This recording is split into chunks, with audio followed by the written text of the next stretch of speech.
चाहती हूँ कि ईद के मौके पर एक विधवा महिला अपनी लड़की के साथ मेरे पास आई और उसने बताया कि वह एक वक्फ की प्रॉपर्टी में रहती है, वही उसके सर पर छत का काम भी करती है और उसकी रोजी रोटी भी वहीं से आती है। वो इस बिल को लेकर इतनी फिक्रमंद थी कि कहीं उससे वो उसकी संपत्ति ना छीन ली जाए। वो अकेली एक ऐसी महिला नहीं है, ऐसे लाखों लोग हैं जो वक्फ की, गरीब महिलाएं जो वक्फ की संपत्ति से अपना रोजगार चला रहे हैं। और ये जो वक्फ बाय यूजर क्लॉज के हटाने से लाखों वक्फ की जायदाद अपना स्टेटस खो देंगी और लाखों लोग, इसी तरीके के लोग सड़कों पर आ जाएंगे। वक्फ क्या है? वक्फ बाय यूजर क्या है? इसका ये मतलब है कि कोई जायदाद अगर सालों से दीन और भलाई के कामों के लिए इस्तेमाल हो रही हो तो वो खुद ब खुद वक्फ मानी जाएगी। हिंदुस्तान की अदालतों ने भी इस बात को तस्लीम किया है। वक्फ बाय यूजर सिर्फ वक्फ बोर्ड को ही मिली कोई खास सौगात नहीं है, ये बल्कि सभी अन्य धार्मिक ट्रस्टों को परंपरा और यूज के आधार पर बिना किसी डॉक्यूमेंटेशन के धार्मिक चरित्र को डिक्लेयर करने का राइट मिला हुआ है। भारत के संविधान के आर्टिकल 13 क्लॉज 3 में कस्टम और यूसेज को कानूनी वैधानिकता प्रदान करता है।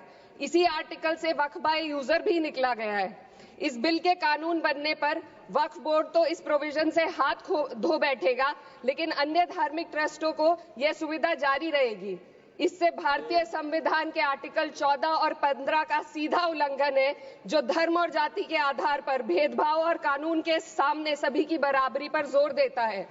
मैं इसके साथ ये भी कहना चाहती हूँ कि सत्ता के लोग जो एक दूसरे की पीठ थपथपा रहे हैं कि वक्फ बाय यूजर का जो अमेंडमेंट इन्होंने दिया उसको एक्सेप्ट कर लिया गया है, लेकिन इनकी शरारत यह है कि उसके साथ ही एक ऐसा प्रोवाइजो इसमें शामिल किया गया जिसके आधार पर यह कहा गया है कि अगर कोई भी वक्फ की संपत्ति विवादित हो तो वो अपना वक्फ स्टेटस खो देगी। तो जो अमेंडमेंट इन्होंने दिया है, जिसको एक्सेप्ट कर लिया गया है, उसका कोई मतलब नहीं है। ये इनकी नीयत है जो साफ जाहिर हो रही है।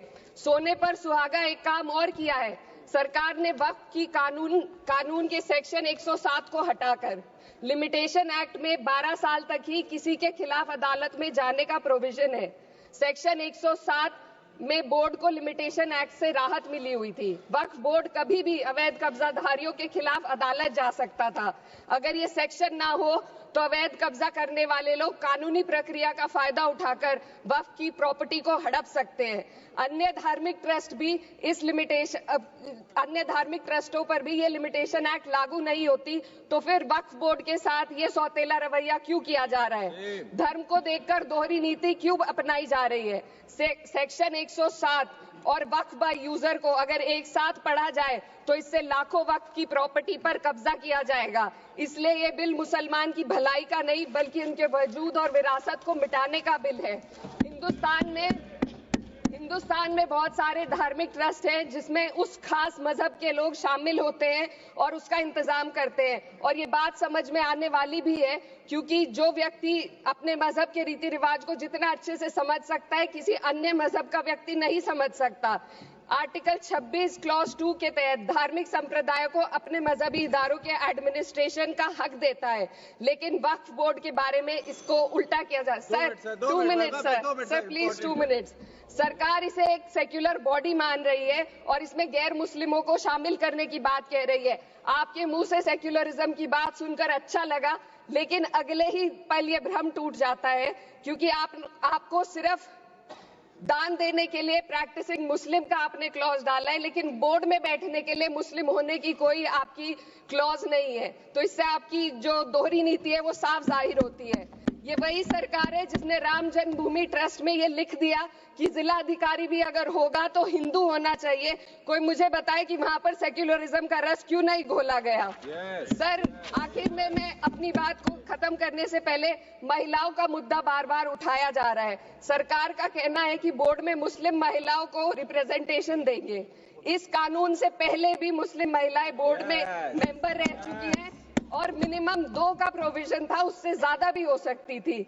सर, मैं ये कहना चाहती हूँ कि सरकार ने महिलाओं के लिए ऐसा कौन सा नया काम किया जिसका ढिंढोरा सरकार का हर सदस्य पीट रहा है।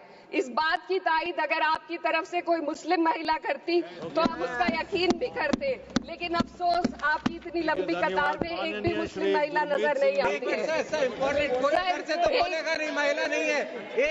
मैं खुद एक मुस्लिम महिला हूँ, मैं सिर्फ मैं माइनॉरिटी महिला हूँ। इस सदन में हम सिर्फ 2 महिलाएं हैं और उस नाते से मैं ये बात कहना चाहती हूँ कि इस बिल के माध्यम से मुस्लिम महिलाओं को कुछ नहीं मिल रहा है। ये हमें कुछ नहीं देना चाहते, सिर्फ टोकनिज्म हमारे नाम पर बनाकर एक नैरेटिव मीडिया में चलाना चाहते हैं।